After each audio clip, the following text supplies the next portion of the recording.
लोकतंत्र के महापर्व की शुरुआत हो गई है, आगाज हो गया है। किस तरीके से देखते हैं, तारीख अब नज़दीक है? देखना क्या, पूरे 10 साल तक मोदी जी ने देश को उन्नत किया है, आगे ले गए, विश्व पटल पर हिंदुस्तान का दबदबा है, ये मोदी जी के कारण है। राम मंदिर बनाया, पूरा देश राममय है। और हमारा इलाका विशेषकर जो 21 ज़िले हैं, हम वर्षों से सपना देख रहे थे, वहाँ चंबल का पानी आने वाला है। उसके 45,000 करोड़ रुपए मोदी जी ने दिए हैं। और दूसरी तरफ शेखावाटी को यमुना का पानी मोदी जी ने समझौता करा दिया।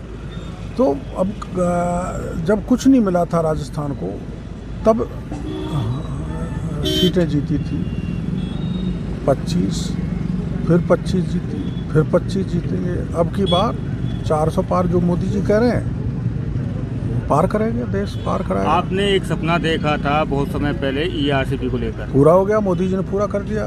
भजन लाल जी इतने पग फेरा है कि चंबल का पानी भी आ गया और यमुना का पानी भी आ गया राजस्थान में। लेकिन जब आपने ये नाम लिया था ERCP में, जब सपना देखा था, कोई नहीं जानता था। लेकिन 89 में, पिछली चुनाव में काफ़ी हल्ला हुआ ना था। 89 से, जब मैं लोकसभा का चुनाव पहली बार सवाई माधोपुर से लड़ा था, जहाँ सर्वाधिक मतों से देश में भाजपा में जीत के गया था, तब से मैं मामले को उठा रहा हूँ। संसद में भी, लोकसभा हो, चाहे राज्यसभा हो, चाहे विधानसभा हो, चाहे सड़क हो, सड़क से संसद तक इस मुद्दे को, आपको पता भी 2 साल पहले 50,000 लोगों को हम कूच के करके लगे थे मीना हाई कोर्ट से जयपुर, तब सरकार ने आश्वासन दिया था।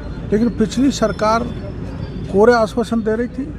अब डबल इंजन की सरकार आते ही मोदी जी ने 21 जिलों के लिए 45,000 करोड़ की ERCP सेंक्शन कर दी। दल बदल भी कभी चल गया है चुनाव आने से पहले। दल बदल तो ठीक है, जिसकी मन में इच्छा है वो कहीं जाओ। जो हमारे सिद्धांतों से, विचारधाराओं से खुश है, उनके लिए दरवाज़ा खुला है, आए और आ रहे हैं लोग। कस्बा जैसे भी कांग्रेस ने ज्वाइन किया है, कस्बा ने भी अब करते रहते हैं, ठीक है। हमने तो कांग्रेस ज्वाइन नहीं की, हम किसी कारण से पार्टी से हमको निकाल दिया था, टिकट भी काट दिया था, लेकिन हम विचारधारा में बने रहे, फिर पार्टी ने जगह दे दी। पेपर लीक को काफ़ी आपने संघर्ष किया है। आपने ये भी कहा था कि बहुत मगरमच्छ हैं, उनको पकड़ना जरूरी है, और कार्रवाई भी हो रही है इस वक्त। 63 थानेदार जेल के सीखचों में हैं। मैंने पिछली सरकार में कहा था थानेदार फर्जी हैं, JN फर्जी हैं, मास्टर फर्जी हैं, SDM फर्जी हैं, लेकिन कुंडली मार के बैठ गई हेलो सरकार। अब भजन लाल सरकार ऐसे को, जैसे प्रधानमंत्री जी कह गए थे चुनाव में, विधानसभा के में, कि पाताल से निकाल के भी पेपर लीक लोगों को निकाल के लाएंगे, तो पाताल में पहुंच गई हमारी SOG। 63 थानेदारों को डाल दिया 12 ताणी के पीछे, तो सब डलेंगे। आपने ये भी कहा था कि कुछ मंत्री भी हैं जो इस पेपर लीक में शामिल हैं, बड़े मगरमच्छ। उसकी गहराई से SOG जांच कर रही है। जो मंत्री विधायकों के नाम हमने बताए थे, माध्यमिक शिक्षा बोर्ड हो, चाहे RPSC के हेड हो, उन सब की गहराई में SOG जा रही है। और उनके प्रमाण मैंने SOG को दे दिए व्यक्ति से मिलके, तो वहाँ भी उनको पुख्ता प्रमाण मिलेंगे, तो निश्चित रूप से कोई कितना ही बड़ा हो, SOG नहीं छोड़ेगी।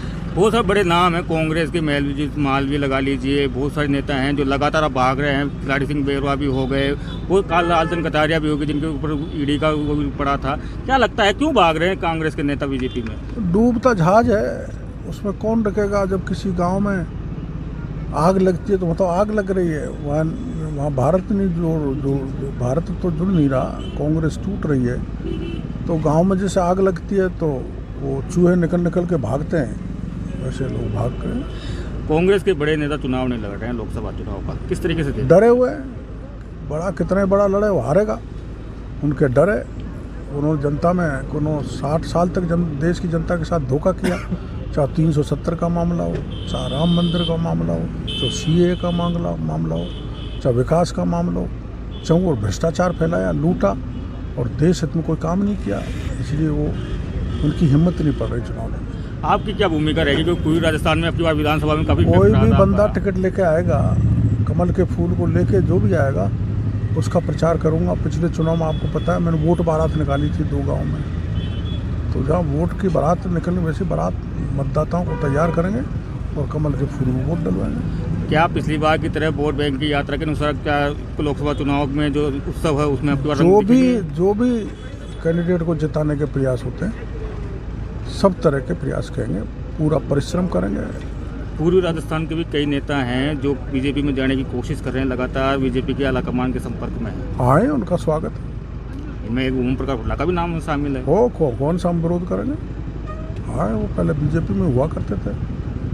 हम कोई किसी का विरोध नहीं कर रहे, हमारा दरवाज़ा खुला हुआ है। जो आना चाहे खूब आए, लेकिन काम करने की दृष्टि से आए, टिकट मांगने की दृष्टि से नहीं आए। लेकिन सर क्या लगता है कि बीजेपी ने गेट भी खोल दिए, दरवाजे भी खोल दिए, सभी को अंदर ले रहे हैं? हाँ, तो इसीलिए तो